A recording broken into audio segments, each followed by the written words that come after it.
This story follows the emotional journey of a 32-year-old man who feels devastated when he discovers that his wife, Laura, has had an affair with her boss, Reza. The trust built over the years collapses in an instant, and Laura admits her mistake, begging for forgiveness.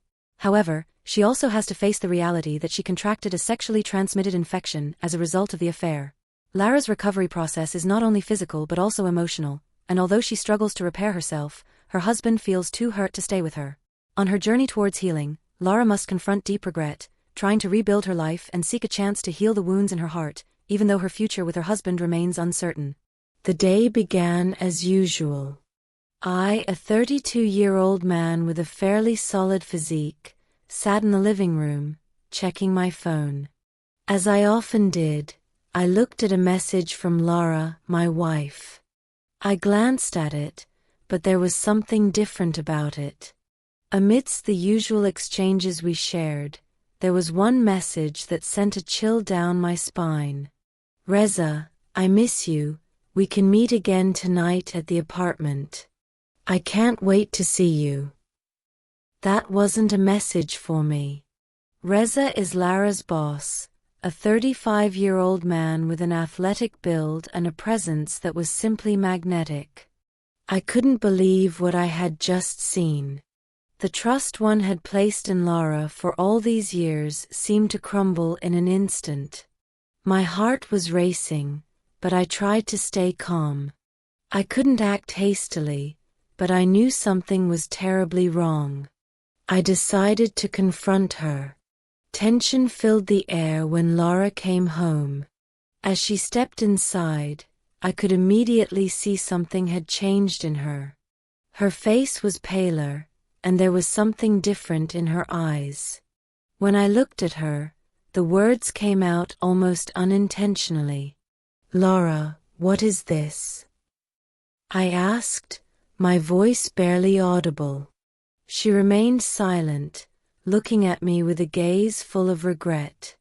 After a moment, her words came out, almost in a whisper. "I'm sorry, I've been cheating with Reza." Lara sat on the sofa, her head lowered. Her eyes were full of guilt. Her body, which usually exuded confidence, now seemed fragile. I stood in the doorway, unable to move. "Cheating? With Reza?" My voice almost cracked, recalling how much I loved her, how much I trusted her. Lara took a deep breath. "I know this is wrong, and I am so sorry. It has happened, and I can't change it. I fell into it, feeling like something was missing, and I got trapped." I felt as though 1,000 knives were stabbing my heart, not knowing how to react. The Lara I once knew, full of charm and courage, now seemed so fragile. But I knew the decision had already been made, and I had to listen to her explanation. "I'm sorry. I didn't want to hurt you, but I've done it." We stood facing each other, both silent for a moment. Time seemed to freeze. I felt a wave of strong emotions, anger, disappointment, and confusion. There were no words to express how I felt. Finally, I couldn't hold it back any longer. "Why, Lara? Why did you do this to me? I always trusted you," I shouted. Lara looked terrified, but she didn't say anything. Only tears began to flow down her cheeks.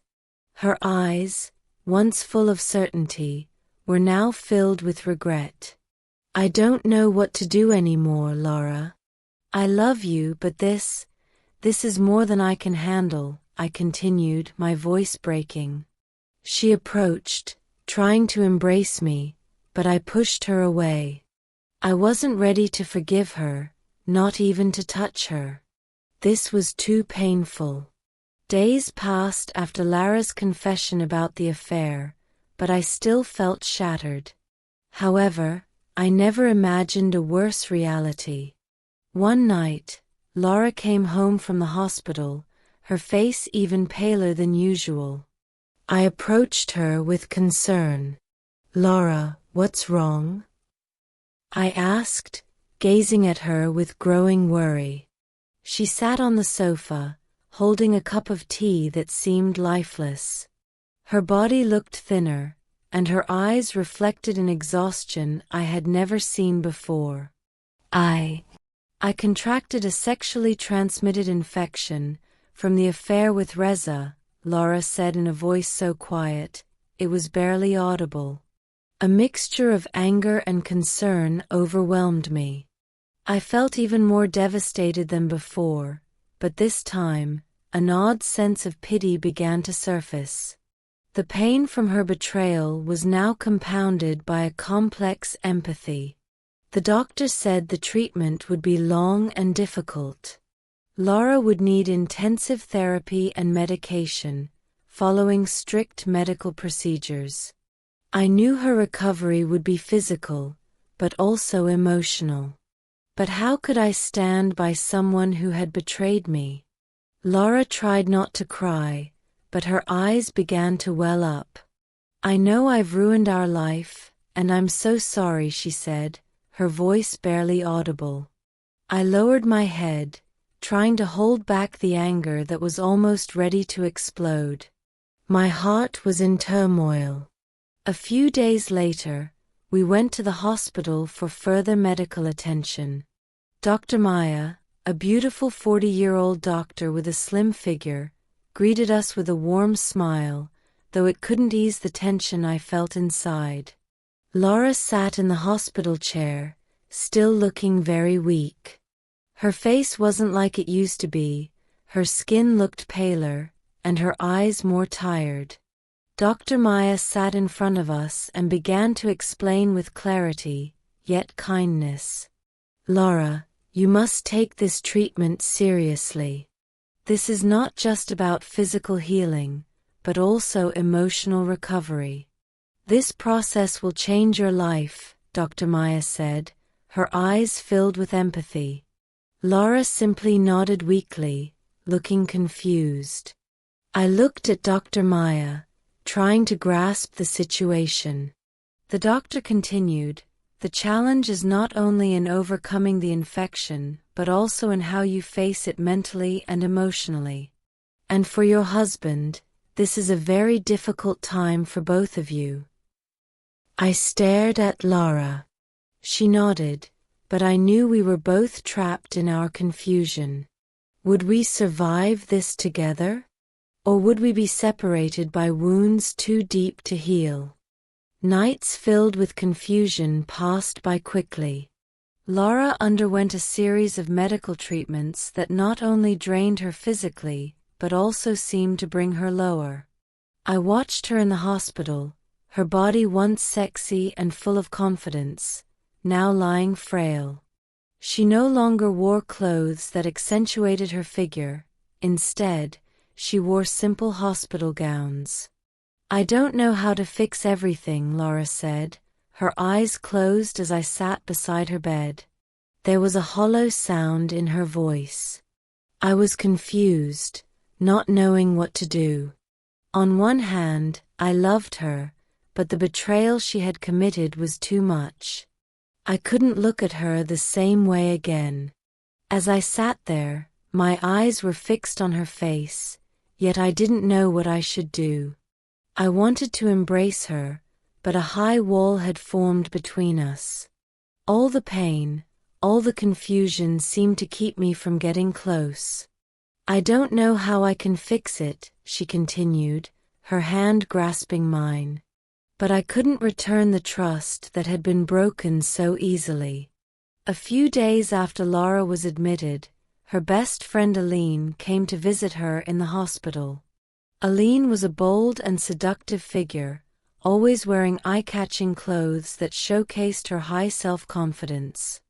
That day, she wore a tight black dress and entered with her usual energy. "I know this is all very hard, Laura," Aline said, sitting beside Lara's bed, trying to offer moral support. "But you have to rise. Not only for yourself, but for your future life." Laura looked at her with a pained expression, her eyes full of tears. I feel like I've ruined everything. I don't know how to face it anymore. Aline took her hand, offering strength through her touch. You still have time to fix this, Laura. Everyone makes mistakes. But the most important thing is how you rise and learn from it. I stood at the door, listening to their conversation, feeling trapped in the middle. Could I forgive her? Or was it already too late? Could the broken trust ever be repaired? The day arrived. I felt that something had to change within me.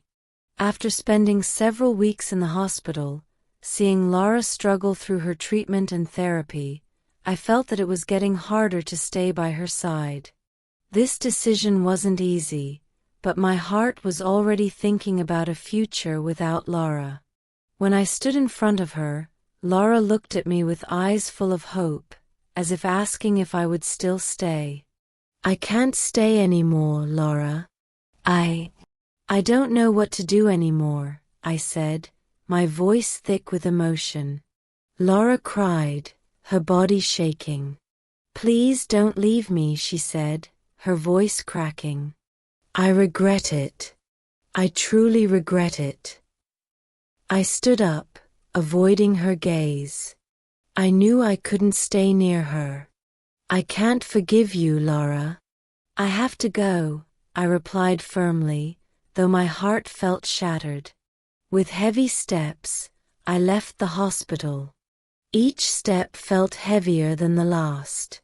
I didn't look back, even though the sound of her crying echoed in my ears. After my departure, Laura felt the emptiness of a world without me by her side. The nights in the hospital grew quieter. No laughter, no more embraces that had once given her comfort. All she had now was regret. Laura sat on the edge of the hospital bed, staring blankly out the window. That night, the evening breeze felt colder than usual. Why did I do this? Why did I destroy everything? She thought to herself. The thoughts spiraled endlessly in her mind. She felt as though nothing could be fixed. Everything she loved had been destroyed by her foolish decision. Guilt haunted her without end. Months passed. Laura was no longer bedridden in the hospital, but she still had to undergo many therapies and treatments. She began to heal, both physically and emotionally. Her body, once weak and frail, now showed signs of recovery. But more importantly, her emotional healing began. Laura immersed herself in work and therapy to help her deal with the guilt that haunted her. There was real change within her.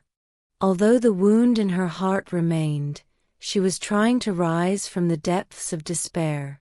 One morning, Laura stood before the mirror, looking at her face, which now seemed stronger.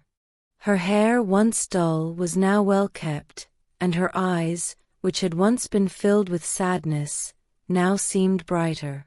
Although she knew she could never change her past, Laura understood that she still had a chance to rebuild herself. Now she stepped forward with new hope that one day she could heal her heart and perhaps, someday, rebuild the relationship that had been shattered.